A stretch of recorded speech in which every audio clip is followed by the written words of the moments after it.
Bismillahirrahmanirrahim. Assalamualaikum warahmatullahi wabarakatuh. Alhamdulillah wassalatu wassalamu ala Rasulillah wa ala alihi wa ashabihi wa man wala wala haula wala quwata illa billah. Sahabat keluarga Sakinah Channel yang berbahagia, alhamdulillah kemarin sudah kita sampaikan, kita bacakan biografi Al-Hafiz Ibnu Hajar Al-Asqalani rahimahullah ta'ala. Semoga Allah ta'ala merahmati beliau. Pada kali ini kita akan mulai pembacaan hadis Bulughul Maram beserta syarah atau penjelasan dari kitab atau dari hadis tersebut. Sahabat sekalian, kita masuk kepada kitab Thaharah bab tentang air. Jadi dalam kitab Bulughul Maram ini dibagi menjadi kitab-kitab, kemudian masing-masing kitab dibagi menjadi bab. Dalam istilah buku kita, kitab ini sama dengan bab, dan bab di sini sama dengan subbab, ya. Baik, sahabat sekalian, kita mulai masuk dalam kitab Thaharah bab tentang air, hadis ke-1.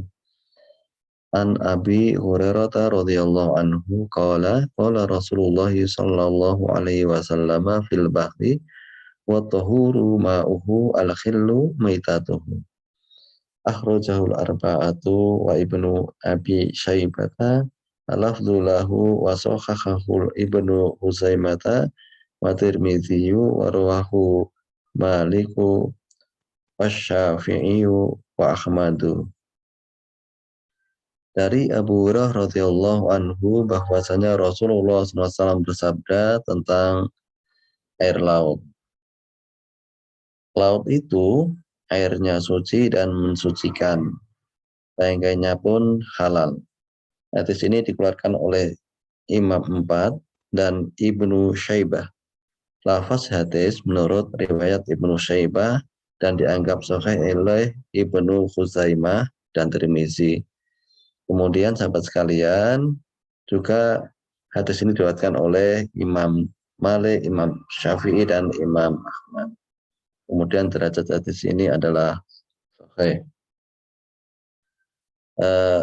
Sahabat sekalian, kita akan sampaikan terkait dengan beberapa hal yang ada dalam hadis tersebut. Yang pertama, hadis tersebut berasal dari sahabat Abu Hurairah. Abu Hurairah adalah, beliau bernama Abdurrahman bin Sakhar. Beliau adalah sahabat dengan hadis terbanyak. Beliau wafat tahun 59 Hijriah dalam usia 78 tahun. Kemudian Ibnu Abi Syaibah, beliau adalah Abu Bakar Abdullah bin Muhammad bin Abu Syaibah.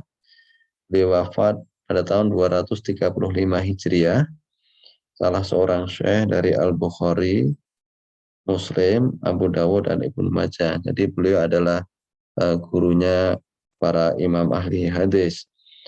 Kemudian Ibnu Huzaimah, beliau adalah Abu Bakar Muhammad bin Ishaq bin Huzaimah As-Sulami An-Naisaburi.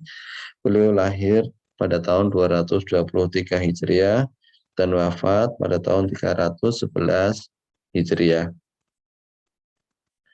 Kita masuk ke pembahasan hadis. Hadis ini merupakan jawaban dari sebuah pertanyaan sebagaimana dalam Al-Muwatta bahwa Abu Hurairah radhiyallahu anhu berkata, "Ja'a rajulun," seorang laki-laki datang. Kemudian dalam Musnad Ahmad, min Banil Mudlij, dari Bani Mudlij. Kemudian dalam riwayat At-Tabrani disampaikan ismuhu Abdullah, namanya adalah Abdullah. Ila Rasulillah sallallahu alaihi wasallam faqala, ya Rasulullah, inna narkabul bahra wa nahmilu ma'ana al-qalila minal ma'i fa'in tawadda'na bihi atisna afatawadda'u bihi. Kepada Rasulullah SAW, orang tersebut bertanya atau berkata, wahai Rasulullah, kami menaiki perahu dan kami membawa sedikit air. Jika air itu kami gunakan berwudu, maka kami kehausan. Bolehkah kami berwudu dengannya? Dalam lafaz Abu Dawud, bima il bahri, yakni berwudu dengan air laut itu maksudnya. Faqala Rasulullah SAW wa tahuru ma'uhu al-khillu maitatuhu. Lalu Nabi SAW bersabda, laut itu suci airnya, halal banggainya. Nabi SAW mengajarkan bahwa air laut itu suci dan mensucikan, dan bahwa bangkai laut itu halal. Maka hewan-hewannya yang hanya hidup di dalamnya tidak perlu disembelih, karena bangkainya halal. Kemudian kita akan sampaikan faedah hadis. Yang pertama, kesucian air laut itu bersifat mutlak tanpa ada perincian. Airnya suci secara substansi dan dapat mensucikan yang lainnya. Kemudian yang kedua, air laut dapat menghilangkan hadas besar dan hadas kecil, serta menghilangkan najis yang ada pada tempat yang suci baik pada badan, pakaian, tanah, atau selainnya. Kemudian yang ketiga, bangkai hewan laut itu halal. Dan maksud bangkai di sini adalah hewan yang mati yang tidak bisa hidup kecuali di laut. Kemudian yang keempat, hadis ini menunjukkan tidak wajibnya membawa air yang mencukupi untuk bersuci, walaupun dia mampu membawanya. Karena para sahabat mengabarkan bahwa mereka membawa sedikit air saja. Kemudian yang kelima, at-tahuru ma'uhu. Beliau bersabda, at-tahuru ma'uhu, suci dan mensucikan airnya.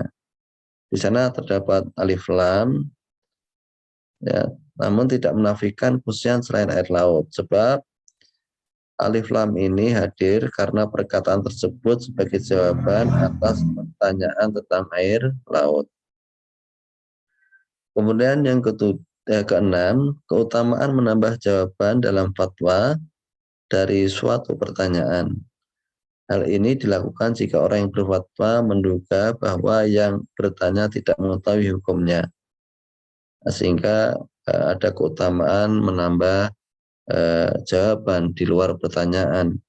Jadi tadi ditanyakan tentang kesucian air laut untuk bersuci. Nabi SAW menambahkan dengan halalnya bangkai dalam laut, bangkai binatang laut. Kemudian jemaah sekalian, kesimpulan dari hadis ini adalah yang pertama, air laut itu suci dan mensucikan. Kemudian yang kedua, boleh memakan hewan laut yang sudah menjadi bangkai. Demikian jamaah sekalian, apa yang kita bisa sampaikan pada kesempatan kali ini. Semoga menambah wawasan kita dan bermanfaat bagi kita. Sallallahu ala Muhammad wa ala alihi wa ashabihi wa man tabi'ahum bi ihsanin ila yaumiddin. Walhamdulillahi rabbil alamin. Assalamualaikum warahmatullahi wabarakatuh.